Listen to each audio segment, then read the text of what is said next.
ಮಳೆಯ ಎಫೆಕ್ಟ್ ಜೋರಾಗೇ ಇದೆ. ರಾಜ್ಯದಲ್ಲಿ ಕೂಡ ಅಲರ್ಟ್ ಅನ್ನ ಘೋಷಣೆ ಮಾಡಲಾಗಿದೆ. ರಾಜ್ಯದ ನಾನಾ ಕಡೆಗಳಲ್ಲೂ ಕೂಡ ಬಿಟ್ಟು ಬಿಡದೆ ಈಗಾಗಲೇ ಮಳೆ ಸುರಿತಾ ಇದ್ದು ಬಹಳಷ್ಟು ಅವಾಂತರ ಸೃಷ್ಟಿಯಾಗಿದೆ.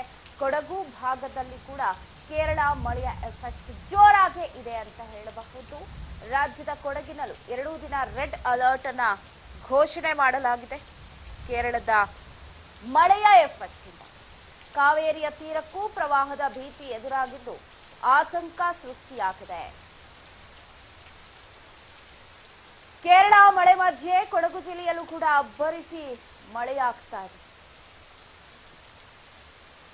2 ದಿನ ಕೊಡಗಿನಲ್ಲಿ ರೆಡ್ ಅಲರ್ಟ್ ಘೋಷಣೆಯಾಗಿದೆ. ಕೇರಳದಲ್ಲಿ ಬಿಟ್ಟು ಬಿಡದೆ ಮಳೆಯಾಗ್ತಿದ್ದು ಭೂಕುಸಿತ ಆಗಿದೆ, ಸಾವು ನೋವು ಸಂಭವಿಸಿದೆ, ಪ್ರವಾಹ ಬಂದಿದೆ.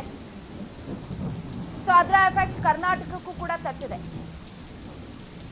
ಹಾಗಾಗಿ ರಾಜ್ಯದಲ್ಲೂ ಒಂದಷ್ಟು ಕಡೆಗಳಲ್ಲಿ ನೆರೆ ಪ್ರವಾಹ ಬರುವಂತಹ ಪ್ರದೇಶಗಳೆಲ್ಲ ಏನಿದೆಯಲ್ಲ ಅಲ್ಲಿ ರೆಡ್ ಅಲರ್ಟ್ ಅನ್ನ ಘೋಷಣೆ ಮಾಡಿದ್ದಾರೆ. ನೋಡಿ, ಕೊಡಗಿನಲ್ಲಿ ಕೂಡ ಗುಡ್ಡ ಕುಸಿತ ಆಗ್ತಿದ್ದು, ಮಣ್ಣು ಕುಸಿತಾ ಇದೆ, ನಿರಂತರ ಮಳೆ ಆಗ್ತಾ ಇದೆ.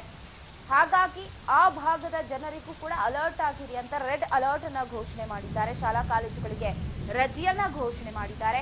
ಇತ್ತ ಕಾವೇರಿಯ ನದಿಗೂ ಕೂಡ ಪ್ರವಾಹದ ಭೀತಿ ಎದುರಾಗಿತ್ತು. ಅಕ್ಕಪಕ್ಕ ಜನ ಇದೀಗ ಭಯದಲ್ಲೇ ಬದುಕುವ ಸ್ಥಿತಿ ನಿರ್ಮಾಣ ಆಗಿದೆ.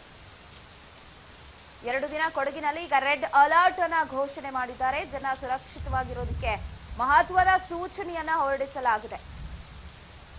ಪ್ರಾಕೃತಿಕ ವಿಕೋಪಗಳು ಆದಂತಹ ಸಂದರ್ಭದಲ್ಲಿ ನೋಡಿ ಯಾವ ತರ ಆಗತ್ತೆ ಅಂತ, ಎಷ್ಟು ಸಾವು ನೋವಾಗಿದೆ ಅಲ್ಲಿ ನೋಡಿ. 125 ಜನ ಸಾವನ್ನಪ್ಪಿದ್ದಾರೆ. ಮಣ್ಣಡಿಯೆಲ್ಲ ಕುಸ್ತಿ ಹೋಗಿರೋದು. ಇದರ ಎಫೆಕ್ಟ್ ಈಗ ಕರ್ನಾಟಕಕ್ಕೂ ಕೂಡ, ಅದರಲ್ಲಿ ಕೊಡಗಲ್ಲಿ ಅತಿ ಹೆಚ್ಚಾಗಿ ಮಳೆ ಬರ್ತಾ ಇದೆ. ಅಲ್ಲಿ ಕೂಡ ಅಲ್ಲಲ್ಲಿ ಗುಡ್ಡ ಕುಸಿತ, ಮಣ್ಣು ಕುಸಿತ, ಮನೆ ಕುಸಿತ ಇವೆಲ್ಲವೂ ಆಗ್ತಾ ಇದೆ. ನಾನು ಮಾತನಾಡ್ತಾ ಸಂದರ್ಭದಲ್ಲಿ ಹೇಳ್ತಾ ಇದ್ದೆ, ಇದೆಲ್ಲದಕ್ಕೂ ಕೂಡ ಪ್ರಥಮವಾಗಿ ಕಾರಣ ಆಗೋದು ಮನುಷ್ಯನೇ. ಮನುಷ್ಯರ ಅತಿಯಾಸೆ ಇಷ್ಟು ಪ್ರಾಕೃತಿಕ ವಿಕೋಪಗಳಿಗೆ ಕಾರಣ ಆಗುತ್ತೆ.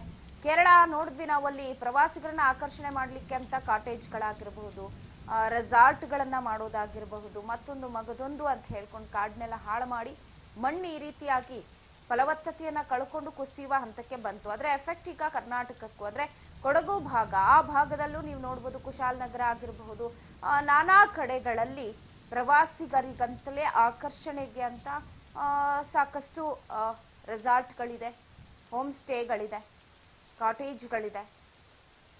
ಅದೆಲ್ಲ ಮಾಡಿರೋದೇ ಗುಡ್ಡಗಳನ್ನ ಕಡಿದು.